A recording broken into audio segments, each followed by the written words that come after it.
Hi there, it's Meonicorn. Today I'm going to do my first book review on my A to Z project. That is The Handmaid's Tale by Margaret Atwood.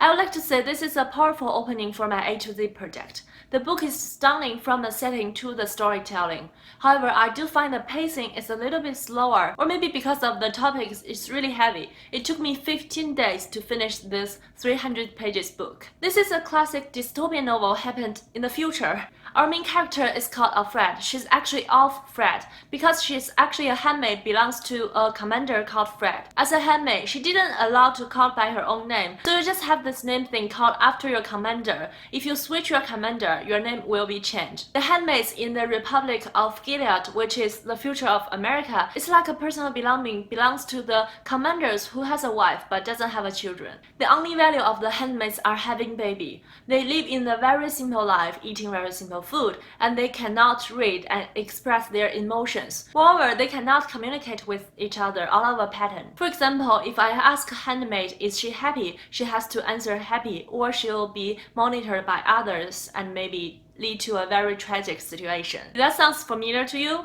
It reminds me of the book In Order to Live by Yeonmi Park. I think the similar things are happening all around the world now. Back to the Handmaid's Tale. In Republic of Gilead, men and women have different characters. We already mentioned handmaids and commander. They also have other characters. For example, aunts are a group of women who control and regulate other women, especially handmaids. And we also have eyes. It's a group of people you don't know where they are, but they are monetize you all the time. And also we have a tragedy group of people called women. They are the women or they are the handmaids who cannot produce children in their handmaid's life or whose children is unhealthy. You'll be surprised how the society is functioned in the Republic of Gilead. All the women are color-coded and they don't get an explanation why they are doing that. Every now and then the commander in the house gathered all the women together and started to reading Bible to them, which is the only published book they are allowed to listen to, and they cannot read and listen to any other publishers. But our main character didn't born and raised in such a society.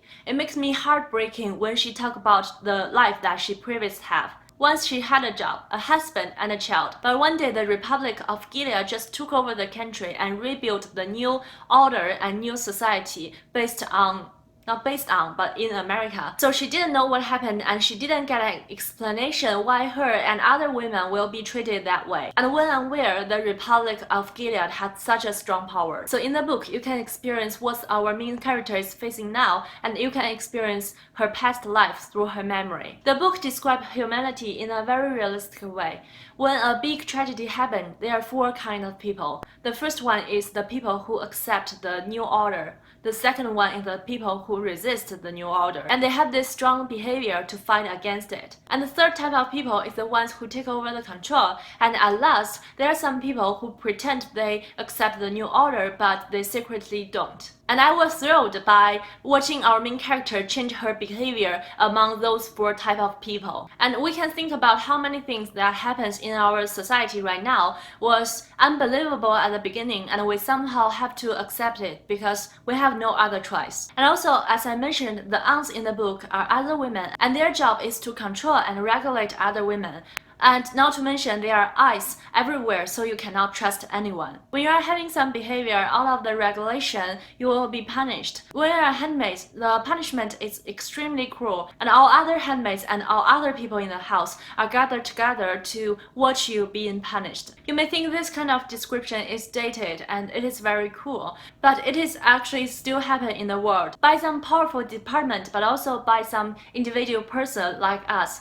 Think about cyberbullying. In the Republic of Gilead, people are hard to have babies because of the climate change and the nuclear accident. So the controller of Gilead is a group of people who described as believe in the traditional value, and they also blame the lack of baby to the freedom of women and to birth control and abortion. Sounds familiar again? So this book is surprisingly related to the society today, but it's written in 1985. And also, there are some things about victim blaming in the book. Some victims of sexual abuse blaming themselves in front of everybody, and they are praised by such a behavior. I mean, they are praised by blaming themselves. And the abuser never have any punishment. With our main character's life going on, her condition slightly changes by each chapter. And some of the writing of the changes are so thrilled and so terrifying, and I almost cannot breathe reading some part of it. But speaking of writing, I do find the writing of this book is somehow unique, and it is more difficult than other modern classics. And also because the writing of the book turns some usual concept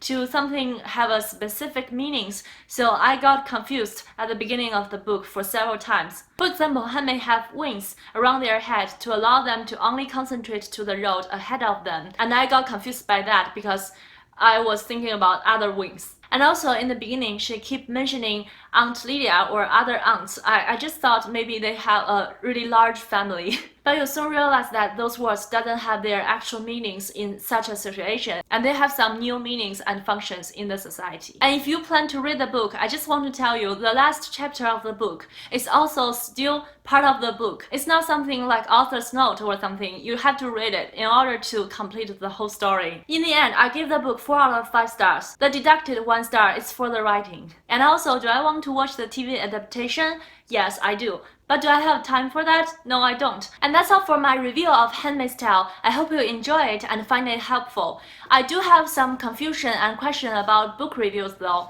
Lately, I did 2 book reviews. One is The Straits and one is Handmaid's Tale. But I find myself more like doing a reaction or a introduction of the book. But it less feeling like a book review. But I really want to improve my skills on book reviews in order to document more about my thoughts on books. So if you have any suggestion like what things that you really want to see in a book review, please comment down below, and I can also do some research based on that and learn some techniques for book reviews. So I think thanks for watching, and if you want more bookish content from me or following up on my A to Z reading project, please subscribe to me so that I can see you next time. Happy reading! Bye!